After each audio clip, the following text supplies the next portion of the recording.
আসসালামু আলাইকুম। আচ্ছা, সেদিন ছিল আমার বান্ধবী পান্নার হলুদ। তবে আপনারা শুনে অবাক হবেন যে এইটা ছিল 2024 সালের জুন মাসের ভিডিও। হ্যাঁ, অলমোস্ট 2 বছর পর আমার মনে হলো এগুলো গ্যালারিতে ফেলে না রেখে আপনাদের সাথে শেয়ার করে দিলেই তো পারি। তো পান্নার হলুদ নিয়েই থাকছে আজকের মিনি ব্লগ। দেখেই বুঝতে পারছেন এই হলো পান্নার হলুদের কেক, যেটা ওর ভাবি বানিয়েছিল। তবে কেকটা আমি খেতে পারিনি, কারণ ওর কেক কাটার আগেই আমি আব্বুর সাথে বাসায় চলে গিয়েছিলাম।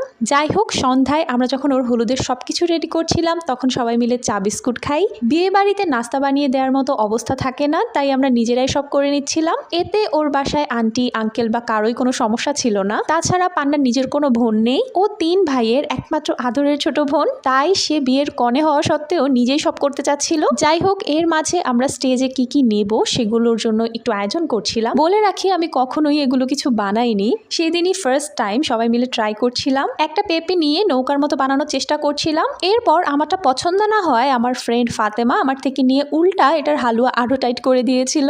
যাই হোক, এরপর আমি একদম ফালতু একটা কাজ করেছি, সেটা হলো টমেটো দিয়ে কিছু একটা বানানোর চেষ্টা করেছি। হ্যাঁ, কিছু একটা, কারণ জিনিসটা যে আমি কি বানাতে চেয়েছিলাম বা কি বানিয়েছি তা আমি নিজেও জানি না। এই যে এমন কিছু একটা সাজিয়েছিলাম। এদিকে নৌকাটাও রেডি হয়ে গিয়েছিল। এরপর আমরা সব ফ্রেন্ড আর কাজিনরা মিলে হাতে মেহেদি পরেছিলাম পান্নার বিয়ে, যেটা অনেকের কাছেই হাস্যকর বা ক্রিঞ্জ লাগতে পারে, কিন্তু আমাদের কাছে ভালোই লেগেছিল।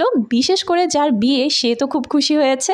এরপর হলুদের স্টেজে ওঠার আগে কিছুক্ষণ বেলুন নিয়ে আমরা দুষ্টামি করলাম। তারপর সবাই রেডি হয়ে হলুদের স্টেজে চলে গেলাম। সেখানে তেমন কোনো ক্লিপ নেওয়া হয়নি, কারণ ছবি তুলতে তুলতে আব্বু চলে আসে আর আমি বাসায় চলে যাই। পরের দিন বিয়েতে এসে কি কি করলাম বা খেলাম তা দেখাবো আমি পরের পার্টে। এই ছিল আমার স্কুলের বান্ধবী পান্নার হলুদের মিনি ব্লগ। দোয়া করি সবাই ভালো থাকবেন, কাছের মানুষদের ভালো রাখবেন। আল্লাহ হাফেজ।